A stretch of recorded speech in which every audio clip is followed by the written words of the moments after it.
नमस्कार साथियों।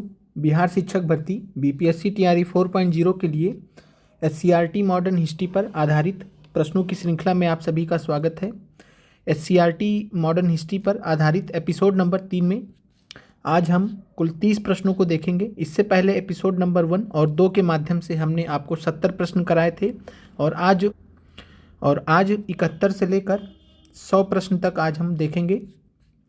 और आज के बाद आप लोगों की जो क्लास है, आपकी अगली जो क्लास होगी वो जो है लगभग 10 मार्च को होगी, जहां तक संभावनाएं दिख रही हैं। कारण आप सभी अभ्यर्थी जानते हैं कि नियुक्ति पत्र के लिए जाना होगा, चूँकि 8 को हमें निकलना है बिहार के लिए, तो इस वजह से आपकी जो क्लास होगी वो 10 मार्च को आएगी। बाकी आपको जो है गांधी मैदान पटना से आपको नियुक्ति पत्र वितरण कार्यक्रम का लाइव प्रसारण भी हमारे तरफ से दिखाया जाएगा, क्योंकि हम वहाँ खुद भी मौजूद होंगे। और यहाँ पर अगर हम बात करें तो जो हमने एपिसोड्स स्टार्ट किए हैं, इस एपिसोड का स्रोत क्या है, तो स्रोत आप सभी लोग जान लीजिए। स्रोत है एससीईआरटी हिस्ट्री की बुक आती है क्लास 10th की, जिसमें विश्व इतिहास से संबंधित, वर्ल्ड हिस्ट्री से संबंधित चैप्टर्स दिए गए हैं। लेकिन इसी बुक में ही बात करें हम तो एससीईआरटी हिस्ट्री क्लास 10th की जो पुस्तक है बिहार की, इसी पुस्तक में 2 चैप्टर्स आपके ऐसे हैं। और इसमें अगर हम बात करें तो क्लास 10th एससीईआरटी हिस्ट्री में अध्याय नंबर 4, जिन अभ्यर्थियों को नहीं पता है तो बता दें, अध्याय नंबर 4 जिसका नाम है भारत में राष्ट्रवाद, तो नेशनलिज्म इन इंडिया, भारत में राष्ट्रवाद, यहीं से आपको प्रश्न कराए जा रहे हैं। 71 से 100 नंबर प्रश्न देखते हैं। पहला प्रश्न आपके सामने है, चलिए बताइएगा। निम्नलिखित में से महात्मा गांधी ने कांग्रेस के प्रतिनिधि के रूप में किस गोलमेज सम्मेलन में भाग लिया था? ऑप्शन है प्रथम गोलमेज सम्मेलन 1930, द्वितीय गोलमेज सम्मेलन 1931, तृतीय गोलमेज सम्मेलन 1932। और आप सभी अभ्यर्थी सेशन को लाइक जरूर कर दिया करें। आपकी तरफ से भी जिम्मेदारी बनती है कि आप सभी भी थोड़ा सा सहयोग करें इस दिशा में। और अगर आपको क्लास अच्छी लगे तो आप कमेंट भी कर सकते हैं। क्या आंसर होगा 71 नंबर प्रश्न का? तो महात्मा गांधी जी ने कांग्रेस के प्रतिनिधि के रूप में केवल और केवल एक गोलमेज सम्मेलन में भाग लिया था। तो एकमात्र गोलमेज सम्मेलन जिसमें महात्मा गांधी गए थे वह था द्वितीय गोलमेज सम्मेलन 1931। तो ध्यान रखिएगा, प्रथम में कांग्रेस की तरफ से नहीं कोई गया था, तृतीय में भी कांग्रेस की तरफ से कोई नहीं गया था। द्वितीय गोलमेज सम्मेलन जो कि 1931 में हुआ था, इसमें महात्मा गांधी कांग्रेस के प्रतिनिधि के रूप में गए थे। तो 71 नंबर प्रश्न का आंसर हो जाएगा बी। और इसकी पृष्ठभूमि क्या थी? द्वितीय गोलमेज सम्मेलन में महात्मा गांधी जी के जाने की पृष्ठभूमि क्या थी? तो 5 मार्च 1931 को आप सभी को मालूम है क्या हुआ था? गांधी और लॉर्ड इरविन के बीच में समझौता हुआ था। चूंकि दिल्ली में हुआ था इसलिए इसको हम दिल्ली समझौता के नाम से भी जानते हैं, गांधी इरविन समझौता के नाम से भी जानते हैं। तो गांधी इरविन समझौता या दिल्ली समझौता 5 मार्च 1931 को हुआ था। इसके तहत गांधी जी ने सविनय अवज्ञा आंदोलन को स्थगित कर दिया था, ध्यान रखिएगा स्थगित किया था, और द्वितीय गोलमेज सम्मेलन में भाग लेने हेतु सहमत हुए थे। बदले में लॉर्ड इरविन ने कुछ जो मांगे थी महात्मा गांधी जी की या कांग्रेस की, वो मान ली थी। तो यहाँ से आपको क्लियर हो गया। तो 5 मार्च 1931 को गांधी इरविन समझौते के परिप्रेक्ष्य में महात्मा गांधी द्वितीय गोलमेज सम्मेलन 1931 में भाग लेने के लिए कहाँ गए थे? तो लंदन गए थे। अगले प्रश्न पर चलते हैं। अगला प्रश्न है, निम्नलिखित में से किसने तीनों गोलमेज सम्मेलन में भाग लिया था? ऑप्शन है आपके सामने महात्मा गांधी, मौलाना अबुल कलाम आजाद, भीमराव अंबेडकर। तो यहाँ पर अगर हम बात करें महात्मा गांधी जी के बारे में, हमने देखा कि केवल 1931 में गए थे, और मौलाना अबुल कलाम आज़ाद तो आंसर यहाँ पर है नहीं। अगर एकमात्र अगर हम देखेंगे तो यहाँ पर भीमराव अंबेडकर ऐसे व्यक्तित्व थे या ऐसे व्यक्ति थे जिन्होंने तीनों गोलमेज सम्मेलन में भाग लिया था। दलितों की तरफ से, दलितों पिछड़ों की तरफ से भीमराव अंबेडकर तीनों गोलमेज सम्मेलन में भाग लेने के लिए गए थे। और भीमराव अंबेडकर यहाँ पर आपका आंसर हो जाएगा। भीमराव अंबेडकर जी के अलावा तेज बहादुर सप्रू, M.R. जयकर और N.M. जोशी ऐसे व्यक्ति थे जिन्होंने तीनों गोलमेज सम्मेलन में 1930, 31, 32 तीनों में भाग लिया था।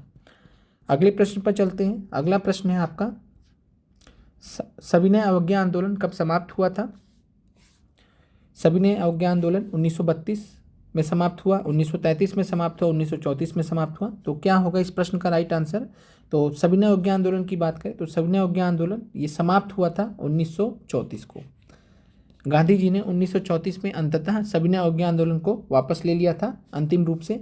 तो 1934 में सविनय अवज्ञा आंदोलन का जो है समाप्त हुआ था। बाकी बीच में 1930 में स्टार्ट हुआ 6 अप्रैल 1930 को स्टार्ट होता है।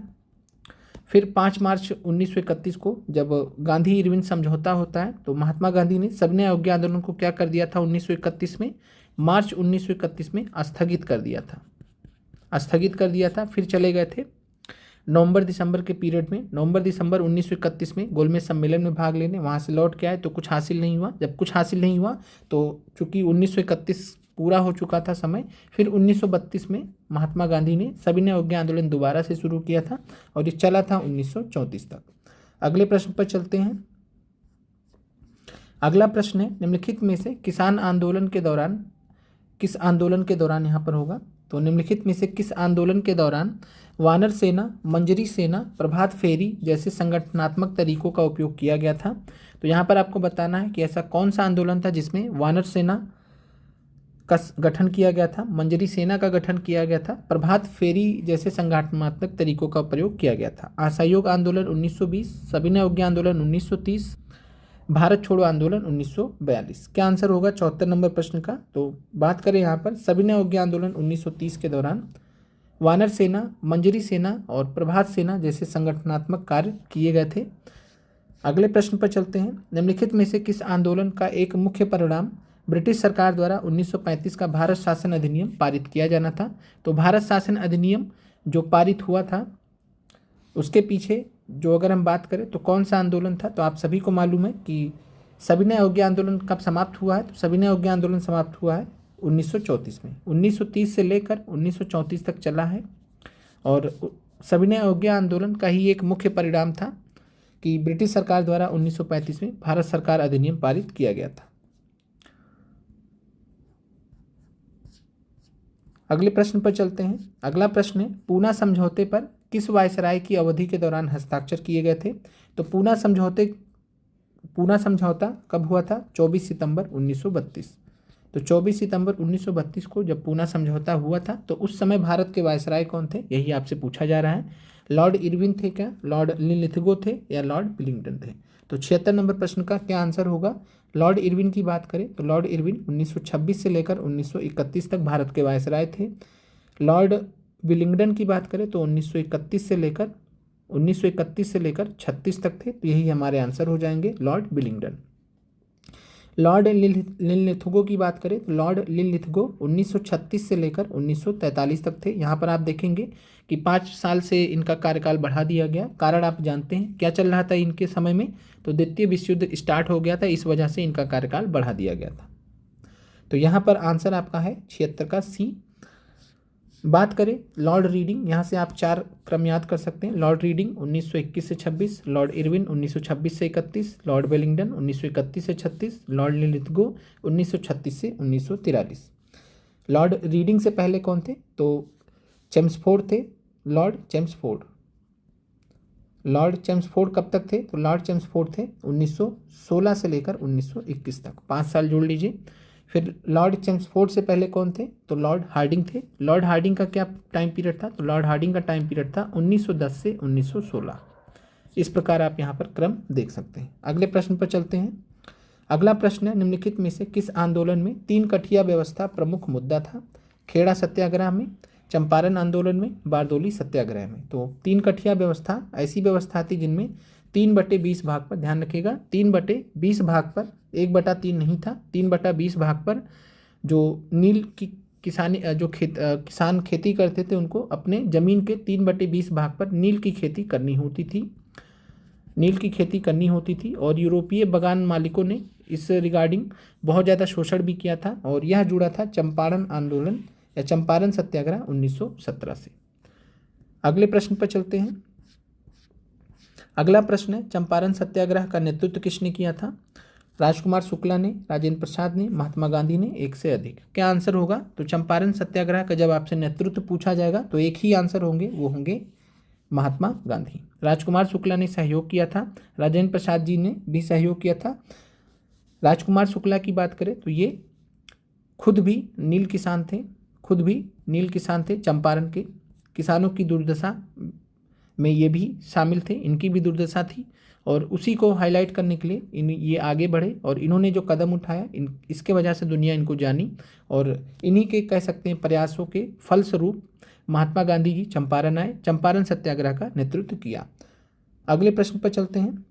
अगला प्रश्न है, निम्नलिखित में से किसने कांग्रेस को लखनऊ अधिवेशन 1916 में चंपारण के नील किसानों की समस्या से अवगत कराया था और महात्मा गांधी से चंपारण आने का अनुरोध किया था? तो निम्नलिखित में से किसने कांग्रेस को लखनऊ अधिवेशन 1916 में चंपारण के जो नील किसानों का मुद्दा था उससे अवगत कराया था और महात्मा गांधी से चंपारण आने का अनुरोध किया था, विनती की थी? तो किसने किया था? गणेश शंकर विद्यार्थी, राजकुमार शुक्ला, ब्रजकिशोर प्रसाद।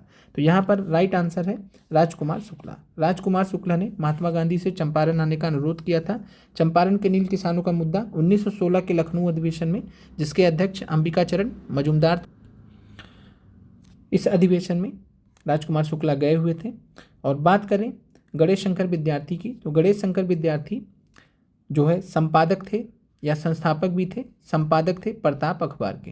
प्रताप अखबार चलता था कानपुर से, प्रताप अखबार कानपुर से चलता था और इसी प्रताप अखबार में नील किसानों का जो शोषण हो रहा था उसके बारे में लेख वगैरह लिखे जा रहे थे और इन लेखों को लिख कौन रहा था? तो उनका नाम था पीर मोहम्मद मुनीस। पीर मोहम्मद मुनीस, इनके बारे में हमने आपको बिहार स्पेशल में पढ़ाया भी है। तो यहाँ पर राजकुमार शुक्ला आंसर हो जाएंगे। अगले प्रश्न पर चलते हैं। अगला प्रश्न है, निम्नलिखित में से कौन चंपारण एग्रेरियन इंक्वायरी कमेटी का अध्यक्ष था? DJ read, Mahatma Gandhi, FG slay. तो चंपारण एग्रेरियन कमेटी की अगर बात करें तो या चंपारण इंक्वायरी कमेटी की बात करें तो इसके जो अध्यक्ष थे एफजी स्ले थे। महात्मा गांधी भी इस कमेटी के सदस्य बनाए गए थे। तो एफजी स्ले यहाँ पर आंसर हो जाएगा, जो कि अध्यक्ष थे। अगले प्रश्न पर चलते हैं। चंपारण एग्रेरियन एक्ट को कब पारित किया गया था? तो यहाँ सवाल पूछा गया आपसे। तो चंपारण एग्रेरियन एक्ट TRE 1 में पूछा गया था। चंपारण एग्रेरियन एक्ट की बात करें तो यह पारित हुआ था मार्च 1918 में। वहाँ विकल्प में दिया नहीं गया था, तो नन ऑफ दीज था उस प्रश्न में, लेकिन यहाँ पर विकल्प में आपको दिया गया है मार्च 1918। तो यहाँ पर आंसर हो जाएगा मार्च 1918। अगला प्रश्न है, चंपारण सत्याग्रह के दौरान निम्नलिखित में से कौन गांधी जी के सहयोगी थे जो शिक्षित मध्यम वर्ग से थे? तो यहाँ पर अगर हम बात करें तो चंपारण सत्याग्रह के दौरान महात्मा गांधी जी के बहुत सारे सहयोगी थे और सभी लोग जो है शिक्षित मध्यम वर्ग से थे, जिनको बहुत सारी चीज़ों के बारे में जानकारी थी। इसमें बहुत सारे वकील भी थे अपने अपने स्तर पर। तो यहाँ पर ऑप्शन क्या है? तो राजेंद्र प्रसाद और आचार्य JB कृपलानी, गोरख प्रसाद और ब्रजकिशोर प्रसाद, महादेव देसाई और नरहरि पारेख। तो यहाँ पर जितने भी आप व्यक्ति देख रहे हैं 6 के 6, ये सभी के सभी सहयोगी थे, शिक्षित मध्यम वर्ग से थे और गांधी जी को सहयोग किया था चंपारण सत्याग्रह के दौरान। अगले प्रश्न पर चलते हैं। खेड़ा सत्याग्रह का महात्मा गांधी ने आह्वान कब किया था? 12 मार्च 1918 को, 22 जून 1918 को, 31 मार्च 1918 को। तो खेड़ा सत्याग्रह की बात करें तो खेड़ा सत्याग्रह महात्मा गांधी ने 22 जून 1918 को आह्वान किया था। तो 22 जून 1918 डेट याद रखिएगा, चूंकि SCRT में डेट दिया गया है तो इसलिए आपको मालूम होना चाहिए। अगला प्रश्न है, निम्नलिखित में से कौन सा किसान विद्रोह असहयोग आंदोलन के दौरान हुआ था? तो यहाँ पर आपसे पूछा जा रहा है कि कौन सा किसान विद्रोह असहयोग आंदोलन, जो कि 1920 से 1922 के बीच में असहयोग आंदोलन हमने पढ़ा है, तो असहयोग आंदोलन के दौरान हुआ था। ऑप्शन आपके सामने है, मोपला विद्रोह, बारदोली सत्याग्रह, खेड़ा सत्याग्रह। डेट्स आपके ईयर आपको मालूम ही है, आप एलिमिनेट कर सकते हैं। आपको बारदोली सत्याग्रह ऊपर आपने प्रश्न में देख लिया है 1928 है, खेड़ा सत्याग्रह 1918 है, पिछले प्रश्न में देखा। तो आप इस आंसर के साथ में जा सकते हैं और यही हमारा राइट आंसर है। 1921 में बात करें तो केरल में मालाबार तट पर मोपला विद्रोह हुआ था 1921 में। मोपला विद्रोह की खास बात क्या थी? तो इसमें जो है मोपला जो लोग थे ये स्थानीय पट्टेदार और खेतिहर थे। तो मोपला यहाँ पर जो है स्थानीय पट्टेदार और खेतिहर थे जो इस्लाम धर्म के अनुयायी थे, यानी मुस्लिम थे, और जो उनका शोषण कर रहे थे वो स्थानीय नंबूदरी और नायर भूस्वामी उच्च जातीय हिंदू लोग थे। तो यहाँ पर थोड़ा सा मामला उल्टा था और मोपला जो विद्रोह था ये केरल के मालाबार तट पर 1921 वर्ष में हुआ था। अगले प्रश्न पर चलते हैं। फरवरी 1928 में गुजरात के सूरत जिले के बारदोली ताल्लुक में, यहाँ बारडोली नहीं होगा बारदोली होगा, तो बारदोली ताल्लुक में लगान वृद्धि के खिलाफ किसानों में असंतोष की भावना जागृत हुई थी। इसी दौरान बारदोली सत्याग्रह का नेतृत्व किसने किया था? तो बारदोली सत्याग्रह का नेतृत्व आपसे पूछा जा रहा है, जो कि 1928 में हुआ था। ऑप्शन है महात्मा गांधी, ऑप्शन है सरदार वल्लभ भाई पटेल, ऑप्शन है राजेंद्र प्रसाद। तो बारदोली सत्याग्रह के जो नायक थे वो थे सरदार वल्लभ भाई पटेल, और वल्लभ भाई पटेल को जो सरदार की उपाधि है, सरदार की जो उपाधि है वो बारदोली सत्याग्रह के दौरान मिली थी। अगले प्रश्न पर चलते हैं। अगला प्रश्न है, और यहाँ पर थोड़ा सा फैक्ट है जो ध्यान रखना चाहिए आपको परीक्षा दृष्टि से। और यहाँ पर जो बारदोली सत्याग्रह हुआ था उसमें किसानों के समर्थन में बम्बई में रेलवे हड़ताल हुई थी, और के एम मुंशी तथा लालजी नारंगी, नाम याद रखिएगा, के एम मुंशी और लालजी नारंगी ने आंदोलन के समर्थन में बम्बई विधान परिषद की सदस्यता से इस्तीफा दे दिया था, त्यागपत्र दे दिया था।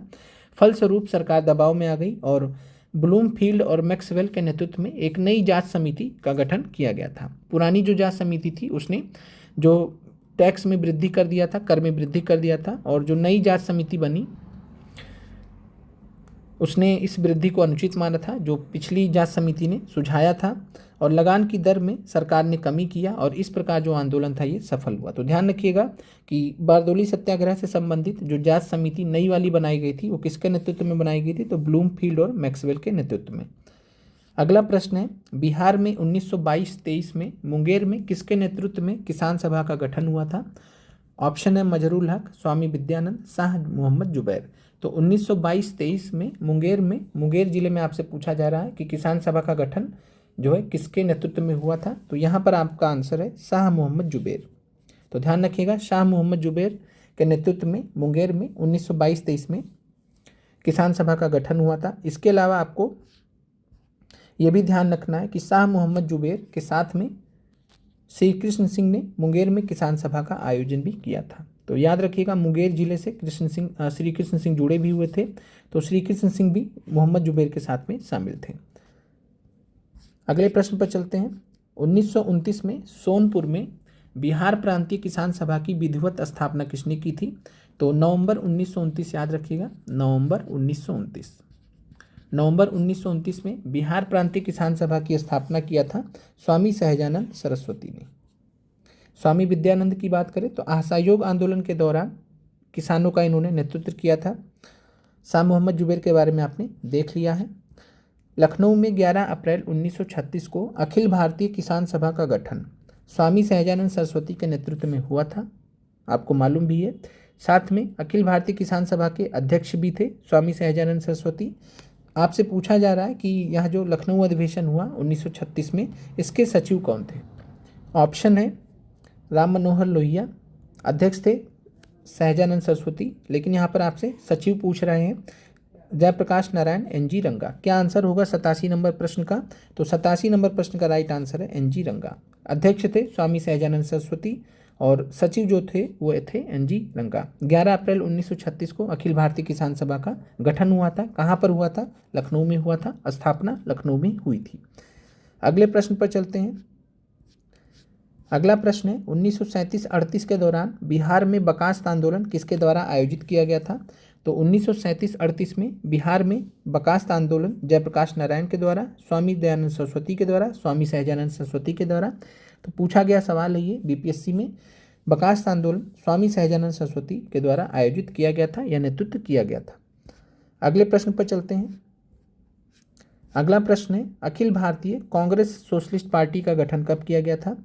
और यह जो प्रश्न है कांग्रेस सोशलिस्ट पार्टी का, ये आपसे पूछा गया था टीआरई 3 में, बीपीएससी टीआरई 3.0 पीआरटी में। और यह जो सवाल था इसने बहुत सारे शिक्षक अभ्यर्थियों के सपनों पर पानी फेर दिया। बहुत सारे अभ्यर्थियों ने मई 1934 यहाँ पर आंसर लगाया, और उस एक प्रश्न के वजह से बहुत सारे अभ्यर्थी रिजल्ट से बाहर भी हो गए, बहुत सारे अभ्यर्थी कटाव पर आकर रह गए। तो ये ऐसा प्रश्न था जिसने बहुत सारे अभ्यर्थियों के सपनों के साथ में एक हिसाब से खेल खेला। बहुत सारे अभ्यर्थियों को आज तक डाउट है क्या इसका आंसर मई 1934 क्यों नहीं है। तो आप सभी अभ्यर्थियों को बता दें कि इसका हम एक शॉर्ट्स वीडियो बना देंगे जिसमें आपको इस प्रश्न का जो ऑथेंटिक सोर्स है एससीईआरटी से ही, ध्यान रखिएगा एससीईआरटी से ही, एससीईआरटी की हिस्ट्री बुक से हम आपको इसका सोर्स इस प्रश्न का आपको बता देंगे, जल्द ही बता देंगे। तो आपको हम दोपहर में या शाम में एक शॉर्ट्स सेक्शन लिंक शेयर कर देंगे, आप उसको देख लीजिएगा, जिसमें आपको इस प्रश्न का जो सोर्स है वो आपको बताया जाएगा, जो कि SCRT का ही सोर्स है, जहाँ से ये प्रश्न क्रिएट किया गया था एग्जामिनर के द्वारा। तो यहाँ पर आपको बताना है मई 1934 तो बता दिया हमने, सितंबर 1934, अक्टूबर 1934। तो अखिल भारतीय कांग्रेस सोशलिस्ट पार्टी, या जिसको सामान्यतः कांग्रेस सोशलिस्ट पार्टी या कांग्रेस समाजवादी दल कहा जाता है, अक्टूबर 1934 में इसकी स्थापना हुई थी। थोड़ा यहाँ पर डिटेलिंग कर लेते हैं। अखिल भारतीय कांग्रेस सोशलिस्ट पार्टी, जिसको कांग्रेस सोशलिस्ट पार्टी या कांग्रेस समाजवादी दल बोला जाता है, पूरे भारत के लेवल पर बम्बई में इसकी स्थापना हुई थी। कब हुई थी? 22 अक्टूबर 1934 को। दूसरा यहाँ पर आपको ध्यान रखना, बिहार कांग्रेस सोशलिस्ट पार्टी, यानी कांग्रेस सोशलिस्ट पार्टी जो बिहार में बनी क्षेत्रीय स्तर पर, यानी बिहार के स्तर पर जो बनी, उसको हम बिहार कांग्रेस सोशलिस्ट पार्टी के नाम से जानते हैं। 17 मई 1934 को पटना में बनी थी। क्योंकि ये सवाल में आपसे पूछा नहीं गया था, इसलिए मई 1934 BPSC द्वारा आंसर नहीं माना गया था। वहाँ पर अगर जब तक आपसे बिहार शब्द नहीं प्रयोग करेगा कांग्रेस सोशलिस्ट पार्टी के साथ में, तब तक आपको 17 मई के साथ में नहीं जाना था।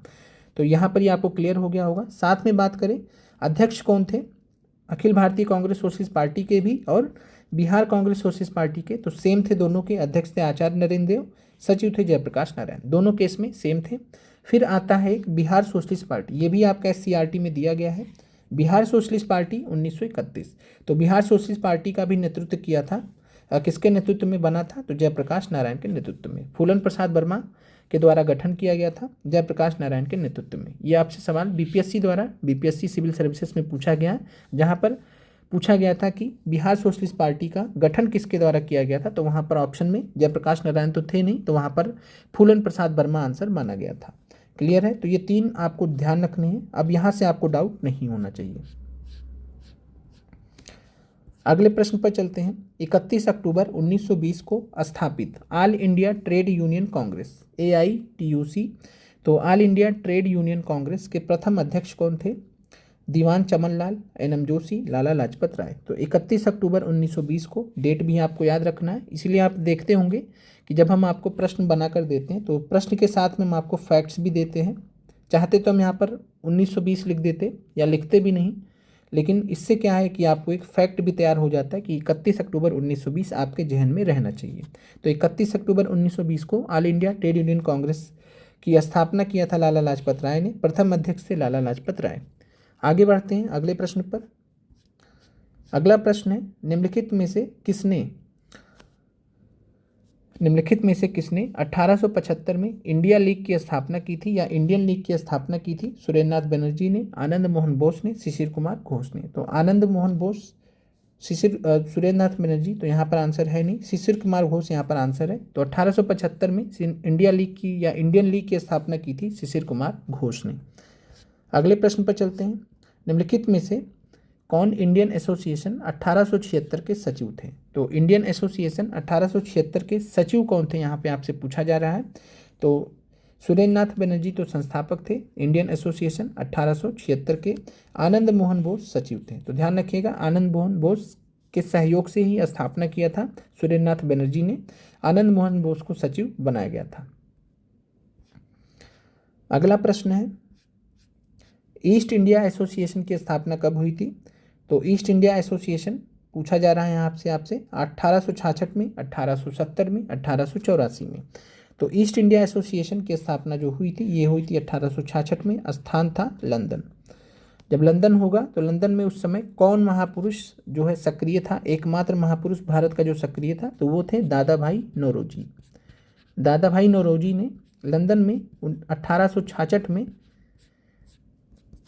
स्थापना किया था ईस्ट इंडिया एसोसिएशन का। काम क्या था? तो भारत के जो मुद्दे थे उसको वहाँ पर उठाना और ब्रिटेन का एक जो जनमत है उसको प्रभावित करना।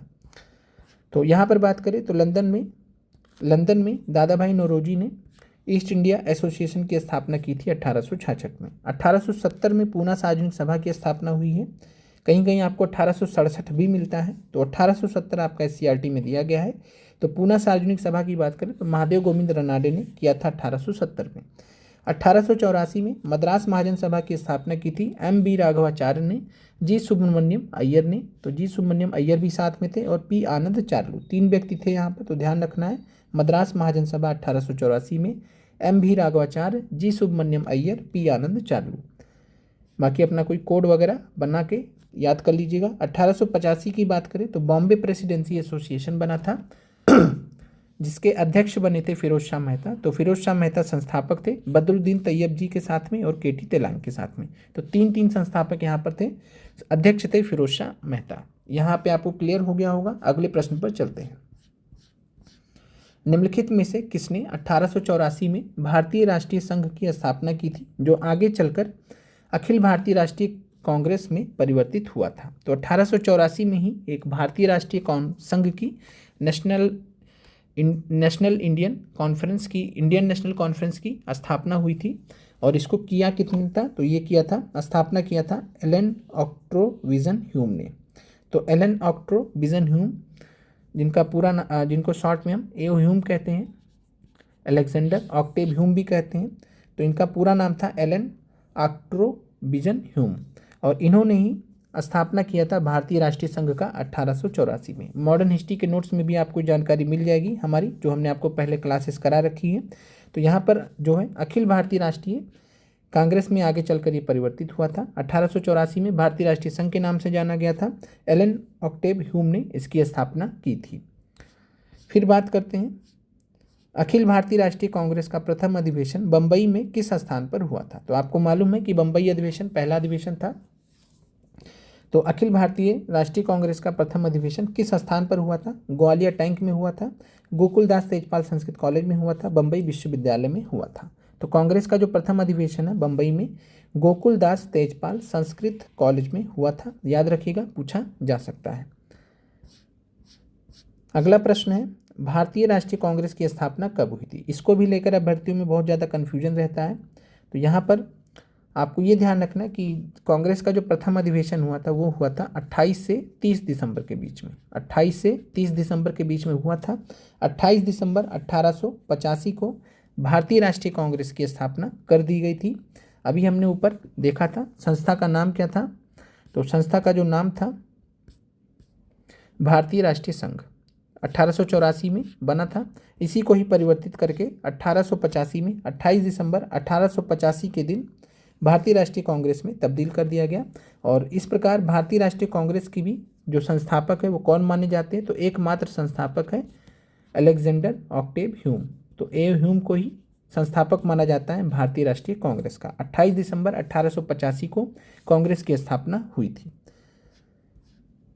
अगला प्रश्न है, 1885 में कांग्रेस के प्रथम अधिवेशन की अध्यक्षता किसने किया था, जिसमें 72 सदस्य शामिल हुए थे? तो यहाँ पर आपको और जानकारी मिल गई कि कितने सदस्य शामिल हुए थे, 72 सदस्य। एओ ह्यूम ने किया था अध्यक्षता, सूर्यनाथ बनर्जी ने किया था, या व्योमेश चंद्र बनर्जी ने किया था?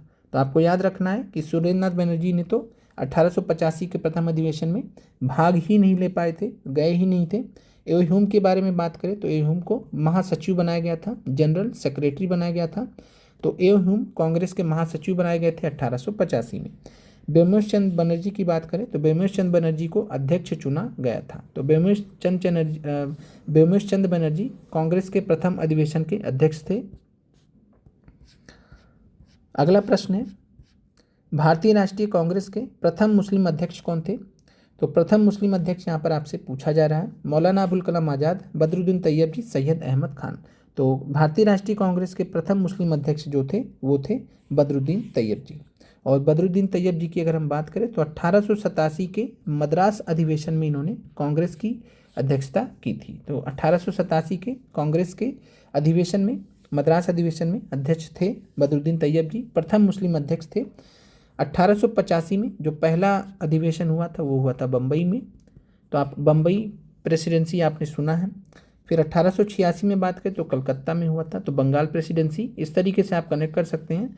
फिर अंततः 1887 में मद्रास प्रेसिडेंसी। तो आपको जो है क्लॉकवाइज घुमा दीजिए मैप में, तो आपको 1885, 1886, 1887 इस तरीके से यहाँ पर क्लियर हो जाएगा।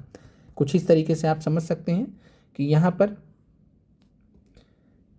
पर जो है बम्बई में पहला अधिवेशन हुआ 1885 में। फिर यहाँ पर बात करें कलकत्ता में हुआ, यहाँ पर इस तरीके से जा सकते हैं आप, कलकत्ता में हुआ 1886 में। फिर यहाँ पर मद्रास में हुआ। तो इस प्रकार से आप देखेंगे तो क्लॉकवाइज जैसे घड़ी चलती है, तो क्लॉकवाइज दिशा में जब आप इस तरीके से घुमा देंगे तो आपको पता चल जाएगा पहला अधिवेशन बॉम्बे में, दूसरा कलकत्ता में, तीसरा मद्रास में। अगले प्रश्न पर चलते हैं। भारतीय राष्ट्रीय कांग्रेस के निम्नलिखित में से किस अधिवेशन में जॉर्ज यूल 1888 में अध्यक्ष बने थे?